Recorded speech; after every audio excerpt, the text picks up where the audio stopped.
ఈ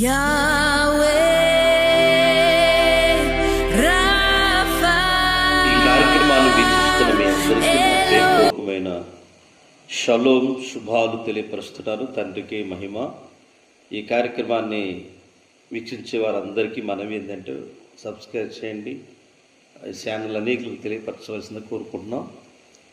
మరి నూతనంగా ఈ యొక్క గీతాన్ని నేను రాశాను. ఈ కార్యక్రమంలో ఈ పాటను ఇంకా సంగీతంతో చేసే పనులు చాలా ఉన్నవి.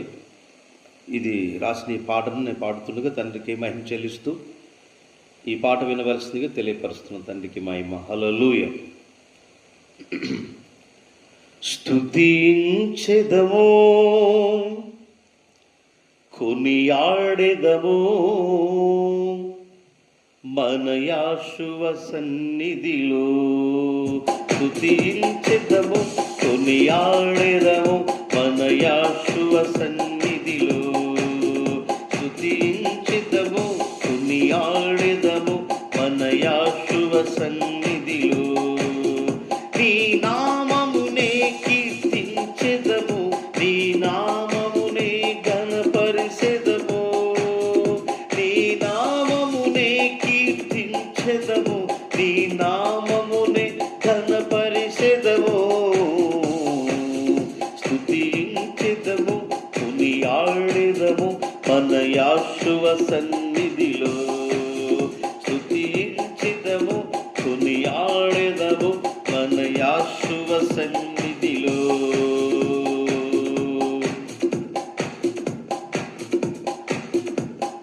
అగ్ని స్తంభమై నడిపించెను, మేఘ స్తంభమై నడిపించెను, అగ్ని స్తంభమై నడిపించెను, మేఘ స్తంభమై నడిపించెను. నీ ఆత్మతో నడిపించవా, నీ శక్తితో నడిపించవా, నీ ఆత్మతో నడిపించవా, నీ శక్తితో నడిపించవా. స్తుతించెదము, కొనియాడెదము మన యేషువ సన్నిధిలో.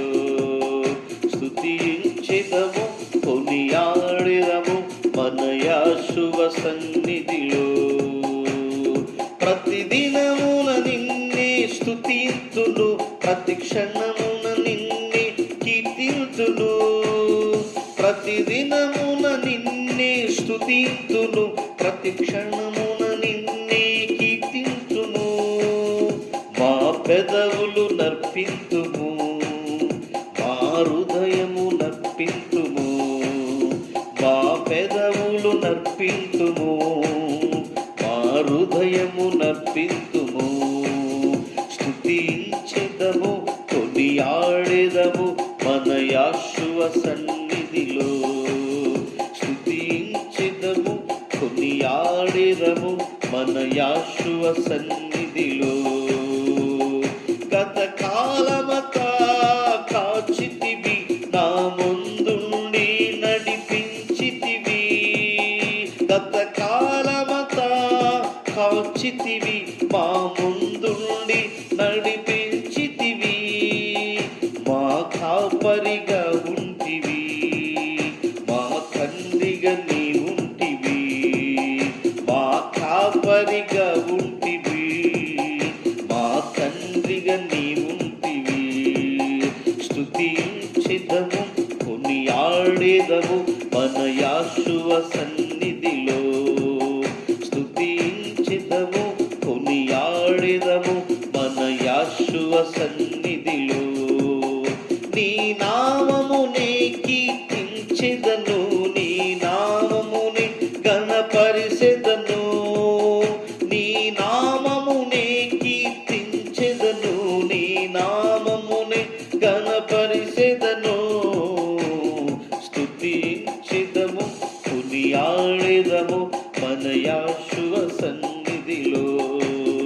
లలలలలలల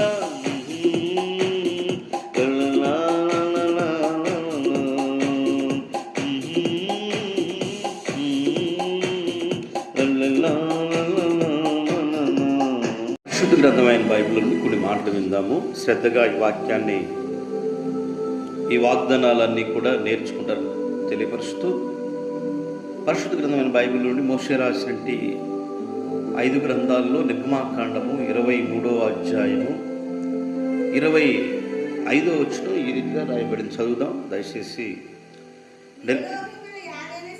నీ ఎలోహీముని యావేనే సేవింపవలెను, అప్పుడు ఆయన నీ ఆహారమును నీ పానమును దీవించును. నేను మీ మధ్య నుండి రోగములు తొలగించెదను, కడుపు దిగబడినదియు గొడ్డిదియు మీ దేశములో ఉండదు, నీ దినములు లెక్క పూర్తి చేసేదనని ఈ గ్రంథంలో తెలియపరచు. ప్రియ సహోదరి సహోదరులారా, దేవాతి దేవుడు యావే తండ్రి నియమించినట్టు చట్టాన్ని ఎవరైతే అనుసరించి నడుస్తూ ఉంటారో ఆ దేశం కానీ ఆ పట్టణం కానీ నివసించే ఆ పట్టణం కానీ అక్కడట ఆయన రోగాలు రాకుండా, వారి మధ్య నుండి రోగాలను గుడ్డుబోతనాన్ని తీసివేసి సంపూర్ణమైన నీ ఆహారాన్ని ఎప్పుడూ దొరికేటట్లుగా, నీకు మంచినీళ్ళు దొరికేటట్లుగా పానీయం అన్నీ దయచేస్తాడట. ఎప్పుడు అంటే 21వ వచనంలో ఆయన సన్నిధి జాగ్రత్తగా నుండి ఆయన మాట వినవలెను. అదే నిర్గమాకాండము 23వ అధ్యాయం 21వ వచనంలో ఆయన సన్నిధిని జాగ్రత్తగా నుండి ఆయన మాట వినవలెను, ఆయన కోపం రేపవద్దు, మీ అతిక్రమం వలన ఆయనకు పరిహారింపబడు, నా నామమున మీకు తెలియపరుస్తున్నారని రాయబడింది. ఇక్కడ ఆయన సన్నిధిలో మీరు జాగ్రత్తగా ఉండండి, ఆయన మాట వినవలెను, ఆయన కోపం రేపవద్దు, మీ అతిక్రమలన్నీ కూడా ఆయన పరిహరింపజేసి ఆయన కడిగివేసి మిమ్మల్ని పవిత్రులుగా చేశాడు. కాబట్టి ఈ సంవత్సరం అంతా ఇంగ్లీష్ క్యాలెండర్ ప్రకారంగా ఈ 2024లో తండ్రి మిమ్మల్ని క్షమించి మరొక సంవత్సరంలో అడుగుపెట్టే భాగ్యాన్ని తండ్రి ఇచ్చాడు. కాబట్టి మీరు ఎలా ఉండకూడదంటే మీకు గుడ్డు దిగబడి మీకు ఆహారం తక్కువ లేకుండా సమృద్ధిగా చేస్తానని ఈ మాట చదివిస్తూ ఉంది. మరొక మాట ద్వితీయోపదేశకాండం 1వ అధ్యాయము 31వ వచనంలో ఒక శ్రేష్టకరమైన మాట రాయబడింది.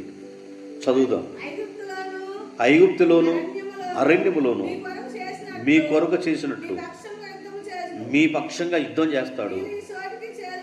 మీరు ఈ చోటుకు చేరు వరకు మీరు వచ్చిన మార్గమంతటిలోను ఏ ఒక మనుషుడు ఒక కుమారుడు, ఒక తండ్రి ఒక కుమారుని ఎత్తుకున్నట్లుగా నీ సర్వోన్నతుడు సృష్టికర్త అయిన తండ్రి మిమ్మల్ని ఎత్తుకోని సంగతి మీరు ఎరుగుదురు కదా అని చెప్పి మీతో చెప్తున్నాడు. ఈరోజు పరిశుద్ధ గ్రంథమైన బైబిల్లో నుండి ఒక సంటి పిల్లవాడు సంతకు కానీ ఎక్కడికి వెళ్ళినప్పుడు తప్పిపోతాడేమని చెప్పేసి అన్నీ చూపించాలని చెప్పి తన భుజాల మీద ఎత్తుకున్నట్లుగా ఇజ్రాయేలీని సర్వోన్నతుడు సృష్టికర్త ఐగుప్తి రోగాలు తగలకుండా, గుడ్డు దిగబడిది లేకుండా ఇజ్రాయేలు సంతానం ఆశీర్వదించబడి వారిని గద్దరెక్కల మీద మోసుకున్నట్లుగా మనందరినీ కూడా ఆయన ఇప్పుడు మోస్తూ ఉన్నాడు. కాబట్టి గడిచిన కాలంలో గడిచిన సంవత్సరాలని కూడా మన మోసి కాచి కాపాడి మరో నూతనమైన జన్మను మనకిచ్చాడు. ఎందుకంటే నూతనమైన సంవత్సరంలో అడుగుపెట్టడానికి, నూతనమైన క్రియలు చేయడానికి ఆయన మనకి ఇష్టపడి మన మధ్యన ఆయన సంచరించి ఆయన మనతో జీవించడానికి గొప్ప కార్యాలు చేయడానికి ఇష్టపడుతున్నాడు. కాబట్టి మనము కూడా ఆయన మాట వినేవారుగాను, ఆయన ఆజ్ఞలు పాటించేవారుగాను, ఆయన కోపం రేపే వ్యక్తులుగా కాకుండా ఆయన మాట జాగ్రత్తగా అయితే నీవు ఆయన మాట జాగ్రత్తగా విని నేను చెప్పినది యావత్తు చేసినలా నేను నీకు శత్రులకు శత్రునవుదును, నీ విరోధులకు విరోధునై ఉందును అని రాయబడింది. శత్రులకు శత్రువుగా విరోధులకు విరోధుగాను ఆయన ఉండటానికి ఇష్టపడుతున్నాడు. ఎవరికంటే మనకెవరైతే శత్రువులు ఉన్నారో నీకెందుకు, నీకున్న శత్రువు నాకుంటారు. కాబట్టి మీకు శత్రువులకు నేను శత్రువుగా పోరాడతా, యుద్ధం చేస్తా, పరువుతో మాట్లాడి విడిపించాను, అలాగనే మీకున్న సమస్యలన్నీ విడిపిస్తానని చెప్పేసి తండ్రి చదివిస్తున్నాడు. కాబట్టి మనం అందరం కూడా ఆయన మాటను, ఆయన కోపం రేయకుండా ఆయన మాటకు జాగ్రత్తగా లోబడి ఆయన మాట విందాము. నిజంగా ఆయన మనకు ముందు దూతలు పంపించి మనకు కాచి కాపాడగలుగుతాడు. అట్టి కృపాధన్యత సమృద్ధి కలిగిన దేవునితో మనందరం నడిపించుగాక. ప్రార్థన. మహాగణుడా, పరిశుద్ధుడా, ప్రేమ కలిగిన తండ్రి, ఈ వాక్యమైన బిడ్డలందరినీ దీవించండి అయ్యా. ఏ సమయమందు తండ్రి కార్యక్రమం వీక్షించినా వారి కుటుంబాల్లో సమృద్ధి కలిగిన దేవులతో నింపి మేలుతో నింపండి నాయన. ఒక నూతన సంవత్సరాన్ని, నూతన గీతాన్ని, నూతన బలాన్ని వారికి దయచేసి కృప చూపిస్తారని కోరుకుంటూ, వారి కుటుంబాల్లో తండ్రి నువ్వు చేయబోతున్న ఆశ్చర్యకరమైన మాటలు వారి గృహాల్లో సమృద్ధి కలిగిన ఆశీర్వాదాలు నింపి సహాయం చేయమని యాషువా మెస్సీ గారి నామం ద్వారా అడుగుతున్నాం తండ్రి, ఆమేన్. మీ అందరికీ నా హృదయపూర్వక షాలోమ్ అండి. తండ్రి మనందరినీ కూడా ఆశీర్వదించు.